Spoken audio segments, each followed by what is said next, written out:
Right, so this is single-handed sailing off Scarborough, 15th of February, about a force 5 to 7, southwesterly.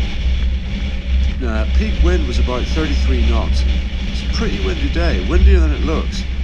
It is quite a flat sea because it's coming off the land, it's a southwesterly, but quite a short chop as well. So, you'll see when I'm coming around to tack, there is a fair bit of chop, but it's just a matter of trying to keep it not stressed.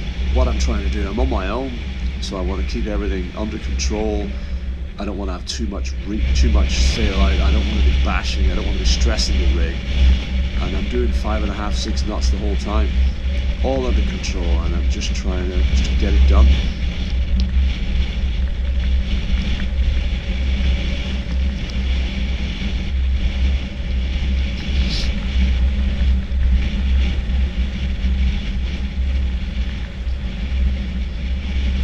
Heading towards Scalby Mills Boring here. Probably maybe a mile short, 2 miles short. Just a day trip. Kind of hummed and hawed. I looked at the weather. I'm not sure about this. We'll see how it goes. Went down and had a look at the sea. Sea looked quite flat. Visibility's good. There were some squalls though, you see every now and then, not particularly in this shot, but there's some really dark clouds underneath, quite squally weather. It's a really big increase in wind speed. So I just waited for 1 or 2 of those to blow over before I could get out.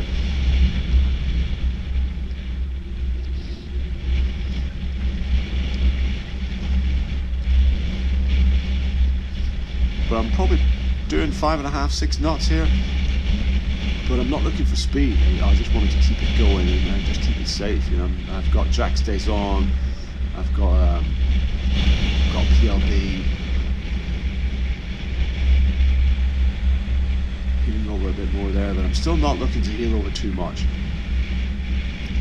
Just trying to keep the sails full, but quite flat. Now, it is in mast reefing, which actually, it has some compromises in performance, but for somebody like in this situation, it's fantastic because I can micromanage it. I can reef it in exactly where I want it to be, and it's just so much easier when you're on your own. It really is good.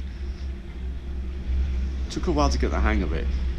You have to have the boom over towards the port side so that the drum feeds in the right direction. But we've got to the stage now, and me and my father-in-law were co-owners of this.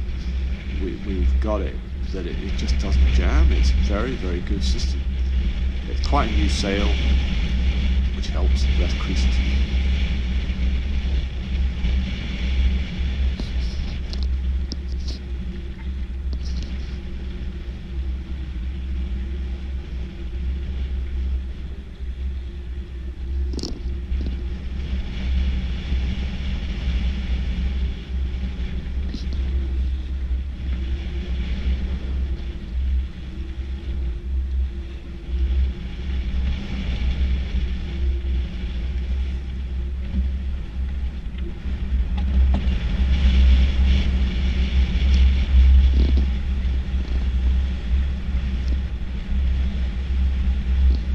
Thinking about attack here. I'm trying to pull in the main a little bit, keep a bit of speed up, make sure it doesn't flog too much on the way around. You can see the jibs flogging a little bit there. I probably should have winched down a little bit more before attacking.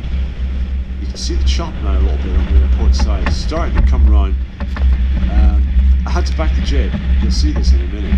Just you see that chop now? Quite a bit of chop. Jib's backed. It looks like we're not moving, but we are. I've got a little bit of way on it, enough to keep going, enough to get through. There's jibs backed. Now that's it. I know I've got it. Then I'll let the jib go. I'll then just reef, just winching it on the other side. So coming back now towards. It took me a bit of time to get this reef, to get this winched in. I probably could have winched it a bit more. I had a look at it. I thought, oh, okay, that looks okay. Had to winch it in a little bit more. It's flogging a bit. Down. That's it. Winched it in. I probably could have done that a little bit more, a bit tighter. It's a Varn 27 this. Very, very, very good boat. Very good in big wind. Doesn't get caught by the short chop, you know, it doesn't slam, just slices through it, just keeps going. Fantastic boat. Yeah, I probably could have winched that jib in just a tiny bit more, but doing alright. Again, as I say, it's single-handed. I'm not looking to stress anything out, I just want to keep motion, keep it steady, keep it comfortable, keep it safe. Heading back towards Scarborough now, that's Scarborough Castle. You can't quite see it, but that's the headland that Scarborough Castle's on. Just get a bit more of an idea of the chop. As I say, peak wind, probably 33 knots. Most of it was mid-20s. I know it doesn't look it, but it was quite windy. Yeah, bashing away, it looks great. Fantastic, really, really nice day to be out. Almost felt springish. Still cold, but not the ice. Yeah, a couple of short chops there, but yeah, the Varn's great in this kind of stuff. Really, really just trustworthy, and you feel comfortable.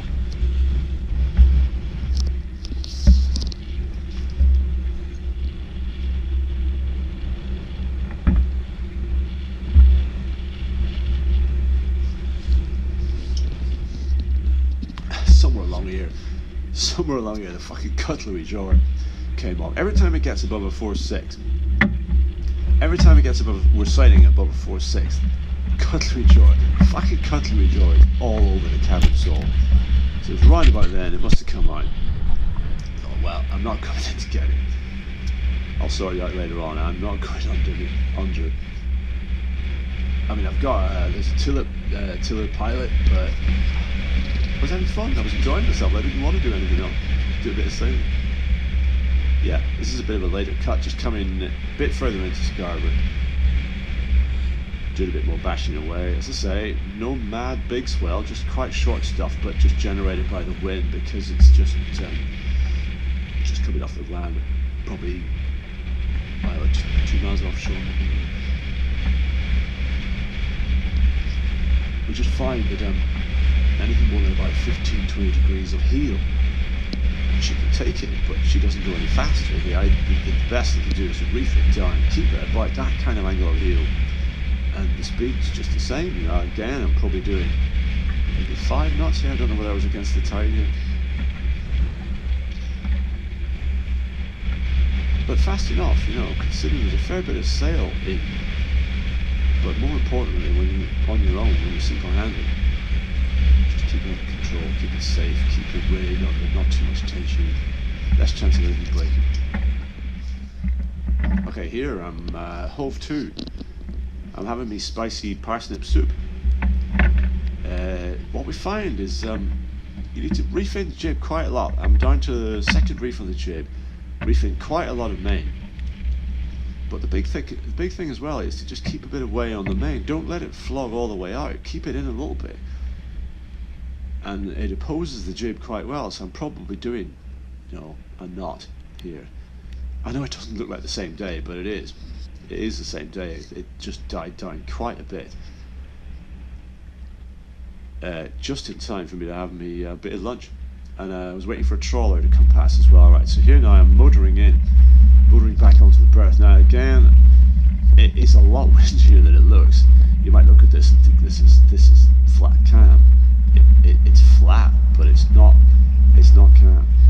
Just see the odd gust on the water there, just off to port.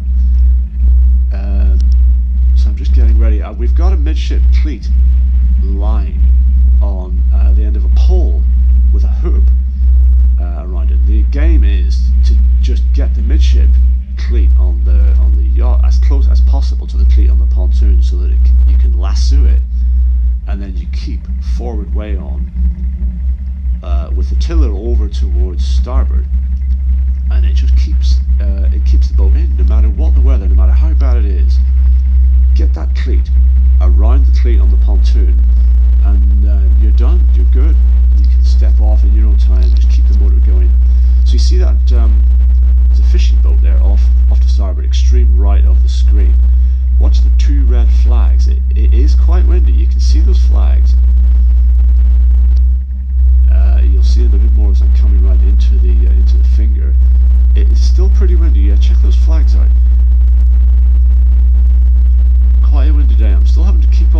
speed. I'm doing maybe a knot or two here, keeping power on, because if I do, I'm going to drift down towards those boats on my port side.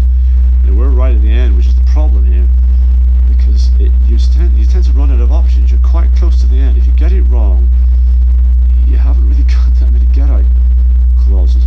So here's our berth beside this little 707 here, White Wolf. So I'm just coming in again. As I say, my aim is to get the midship cleat as near as I possibly can to the cleat on the end of that pontoon, and then I can lasso it. I'll be getting my telescopic pole here in a minute. Keep a bit of way on, make the turn. I don't care what angle I get in at. I know I'm going to be able to sort it out. I don't have to go in straight. I just need to get that cleat. So I'm just coming up to it. I'll get my pole. Okay, a bit of reverse. I'm giving it about 5 seconds of reverse just to slow it down and make sure it doesn't. There's my pole, and then I'm hooking the cleat. Bingo. Once the cleat's on, I don't care. I'm done. All I gotta do. I don't want to put too much snatch loads on, but I know what this looks like. It's going tits up, but a little bit of forward motion. See that? And the body's just coming straight in, and then keep the tiller over towards starboard. The whole thing comes in. Now here, I'm looking at it, I'm thinking, so you see on the motorboat, you see that flag on top of the motorboat, and the sail protector on the boat on my starboard. It is still quite windy.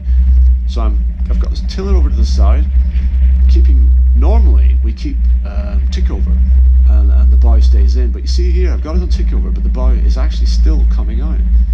So the wind is enough, even though I've got the forward drive on, so I'm having to put more power on. So I'm putting more power on with the tiller over to just make that bow come back in. So this is a little bit more unusual because that's a lot of wind. There's a lot of windage there. It's acting to blow the boat off the pontoon. So I'm putting a bit more power down, and as soon as I know, I can see that the bow is coming back in, I think, right, okay, I've got this. I know. I put my little rope on to keep the tiller over towards starboard, and the only thing on at the moment is that midship cleat line, but I know I can take my own time. There's no hurry, everything's fine. Go grab the byline. As I say, the engine is in forward drive here.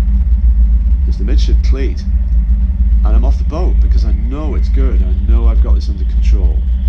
Don't rush. Keep it calm. So I've got the byline. I'm going to go and secure that first. See, it is still windy. You can see that flag. Okay, byline's on. Coming back to get the stern line. Okay, so watch this. When I put the engine into neutral, it's still on forward drive with the tiller over. I'll put the engine in neutral and just watch how fast the boat starts to drift back because of the wind. Check this out.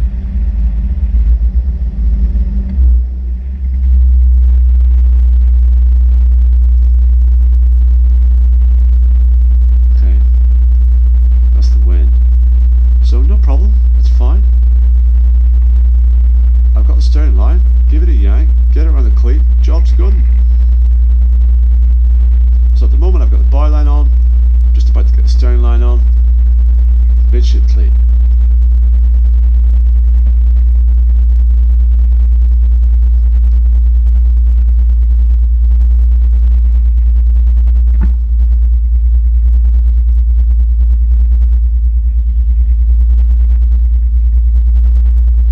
There's my telescopic pole, my little hook. There's a piece of hose pipe around that hook just to keep it open. Just to give you more of a chance to lasso the thing.